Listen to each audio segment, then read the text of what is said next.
আসসালামু আলাইকুম প্রিয় ভিউয়ার, সবাই কেমন আছেন? আশা করি আলহামদুলিল্লাহ সবাই ভালো আছেন। দেশ ও প্রবাস থেকে যে যেখান থেকে দেখছেন সবাইকে মেসাজ জামাল এন্টারপ্রাইজের পক্ষ থেকে আন্তরিক ধন্যবাদ। প্রিয় বন্ধুরা, আজকে আপনাদেরকে দেখাবো খুবই সুন্দর একটি ডুপ্লেক্স বাড়ির ভিডিও। তো যা ইতিমধ্যে আমরা প্রথম স্ল্যাব ঢালাই করে ফেলেছি, আমাদের দ্বিতীয় স্ল্যাবের শাটারিং চলছে। তো প্রিয় বন্ধুরা, এটি একটি ডুপ্লেক্স বাড়ি, এটা ঠিক আছে। আর আজকে যে বিষয়টি নিয়ে আলোচনা করব সেটি হচ্ছে শাটারিং কতটা গুরুত্বপূর্ণ, ভালো শাটারিং করার যে গুরুত্ব সেই বিষয়টা নিয়ে আপনাদের সাথে আমি আজকে আলোচনা করব।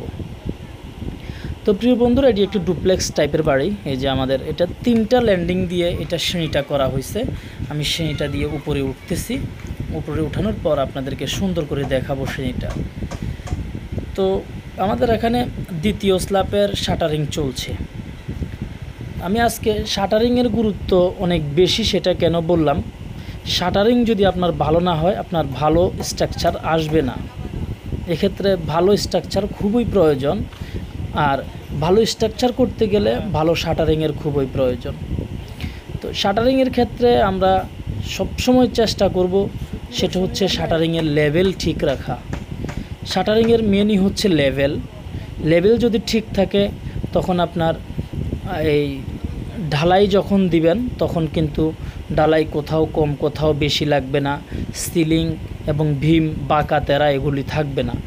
একটা ভীম যদি বাঁকা তেরা হয় তাইলে কিন্তু এটা খুব ভালোভাবে লোড নিতে পারবে না, এবং এটা যদি স্ট্রেট থাকে তাইলে অনেক বেশি লোড নিতে পারবে।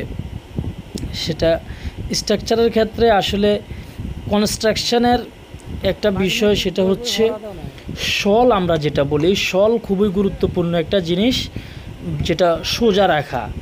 আর হচ্ছে লেভেল, এই লেভেল খুবই গুরুত্বপূর্ণ জিনিস।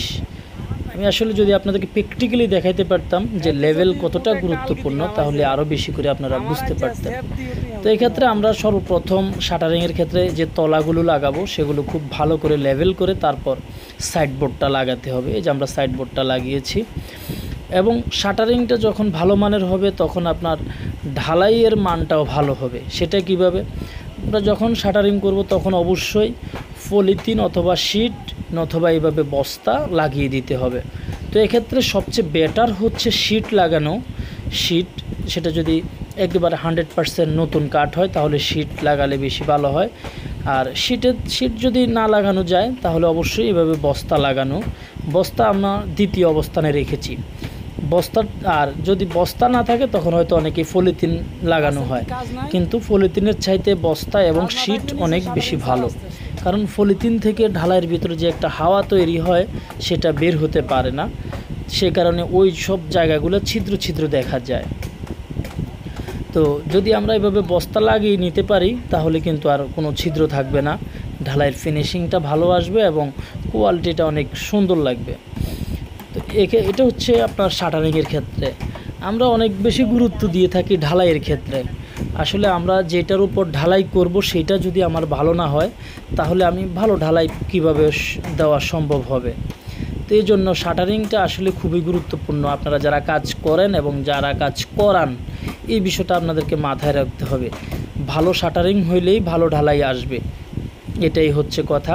কিন্তু একটা এই নরম ছরম শাটারিংয়ের মধ্যে ভালো করে ঢালাই করা সম্ভব হবে না, সেটা কোনো না কোনোভাবে বাঁকাতেরা হয়েই যাবে।